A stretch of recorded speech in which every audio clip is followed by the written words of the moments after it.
لان ميسي اي ثرو شكرا هيخلص عليك، ثروهات، فاولات، شوطات. ميسي عنده نظره غير الكوكب اللي احنا عايشين فيه، هو الكوكب التاني بيدي ثروهات محدش فاهم بتتلعب ازاي. اي فاول على حدود المنطقه ميسي جول. الاهلي قادر يكسب انتر ميامي، قادر يكسب انتر ميامي. ازاي يا ابني؟ ده معاهم ميسي. انا هقول لك يوقفوا الدنيا دي ازاي. طب هنوقف ازاي انتر ميامي؟ انتر ميامي عندهم نقطتين ضعف كبار جدا. اول نقطه ضعف عندهم هو خط الدفاع. خط الدفاع عندهم كارثي. ازاي؟ عايز اقول لك احصائيه. في اخر 10 ماتشات لانتر ميامي، الا اخر 10 ماتشات ليهم ما طلعوش ولا ماتش بشباك نظيفه. ان هم لازما كل ماتش يخش فيهم جول، جونين، ثلاثه، لازما يخش فيهم اجوان. فانتر ميامي هي فرقه بتعتمد ان هي بتجيب اجوان، بس عادي بيخش فيها اجوان كتير عادي جدا، ما فيش اي مشكله. يعني الاهلي قادر يسجل، الاهلي قادر يسجل بسرعات زيزو، باختراقات تريزيجيه، بوسام ابو علي وامام عاشور، يقدروا يجيبوا جون، يقدروا يجيبوا جون واثنين وثلاثه. مش المشكله انك تجيب جون في انتر ميامي، اكبر مشكله انك ازاي توقف انتر ميامي وبالاخص ميسي ان هم ما يجيبوش جون في الاهلي. ازاي؟ اول حاجه اي هقولها تاني، اي فاول على حدود المنطقه ميسي جول. تاني، اي فاول على حدود المنطقه ميسي جول. فالاهلي لازم يعمل ايه؟ اول حاجه ما تعملش اي فاول على حدود المنطقه، ما تعملش اي فاول خالص على حدود المنطقه. طب حلو، طب هل دي ممكن تحاول تقللها؟ يعني مش هقول لك هو صعب انك تعمل انك تخلي طول الماتش ما تعرفش تعمل، ما تجيبش هو فاول على حدود المنطقه، هو الموضوع صعب جدا، بس لازم الاهلي يلعب بحذر جدا بان هو ما يجيبش فاول على حدود المنطقه. طب انتر ميامي بتلعب ازاي؟ انتر ميامي هجومها كل هجومها من عمق الملعب، بيعتمدوا على بوسكيتس وميسي بان هم وسواريز بان هم يخترقوا من جوه الملعب، فبيلعبوا دايما في العمق. بيلعبوا دايما فين؟ في العمق. طب انا عايز اوقفهم اعمل ايه؟ اخليهم يلعبوا على الاطراف، اقفل العمق كويس جدا، العب ان شاء الله العب بديانج وحمدي ومروان، مش مهم، اقفل الملعب كويس جدا. تقفل خط الوسط لان هم بيخترقوا من النقطه دي، من نقطه قلب الدفاع. وانت عندك اصلا الدفاع بتاع الاهلي فيه مشكله كبيره، مفيش حد ثابت مكانه، واحنا عارفين مين اللي هيلعب ولا مش هيلعب. اشرف داري مصاب بقاله سنه ولا مصاب بقاله كتير قوي، وياسر ابراهيم شويه في الطالع وشويه في النازل.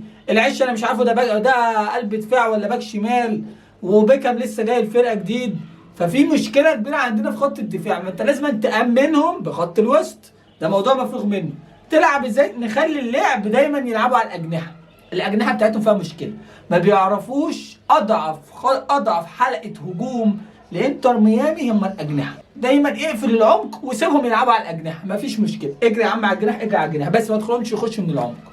لان ميسي اي ثرو شكرا هيخلص عليك، ثروهات، فاولات، شوطات.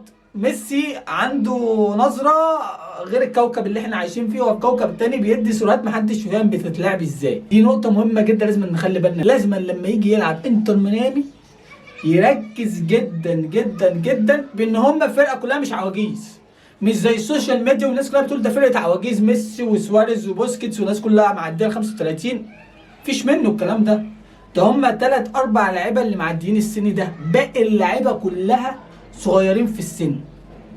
والله باقي اللعيبه كلها صغيرين في السن. هقول لك احصائيه بسيطه بتقول ان انتر ميامي متوسط الاعمار بتاعها 26 سنه، اي اصغر من متوسط اعمار النادي الاهلي اللي هو حاليا 27 سنه.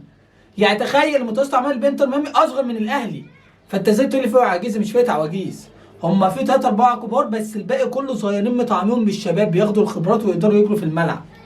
تمام؟ فلازم نخلي بالنا من النقطه دي كويس جدا. هل انتر ميامي فريق ما يخسرش؟ لا، فريق يخسر. طب اقول لك حاجه تانية، اخر 5 ماتشات ليهم كسبوا ماتشين وتعادلوا ماتشين وخسروا ماتش. ده بيقول لك قد ايه ان هم في الدوري الامريكي العادي، الدوري الامريكي، هم ما بيلعبوش في دوري الابطال ولا في الدوري النيجي، هو دوري امريكي. اخر 5 ماتشات كسبوا ماتشين، تعادلوا ماتشين، وخسروا ماتشين. كل ماتشاتهم مفتوحه، بيجيبوا جوان كتير وبيخش فيهم جوان كتير، بيجيبوا جوان كتير وبيخش فيهم جوان كتير. لازم نخلي بالنا من النقطه دي كويس جدا. الاهلي يلعب ازاي؟ الاهلي لازم يركز بشكل كبير جدا ان هو يقفل الملعب كويس، يقفل عمق الملعب كويس، يلعب بخط الدفاع ما يقدمش الجناحين، ويلعب على الهجمات المرتده، يلعب على زيزو ويلعب على تريزيجيه، يلعب على زيزو وتريزيجيه واسام ابو علي ويدخل امام عاشور معاهم، هم دول اللي يهاجموا. الباقي كله دافع، لان انت عندك ميسي هيدي سرور من نص الملعب هتلاقي الواد انفراد جول. ماتش باتشوكا العيال مش عايز اقول لك، باتشوكا دي مش اقوى فرقه في كاس العالم للانديه، وانتر ميامي هي قيمتها التسويقيه اعلى منها واقوى من باتشوكا. فلما باتشوكا تعمل فيك كده فانتر ميامي مش هيهزر. انتر ميامي معاها لعيبه بكواليتي من كوكب اخر، بالاخص ميسي يعني. لازم نخلي بالنا من النقطه دي كويس جدا. هما الفرقه قاعدين نكسبها، قاعدين نكسبها بالهجمات المرتده بالسرعه، نقدر نكسبها وان احنا ما يخشش فينا جول.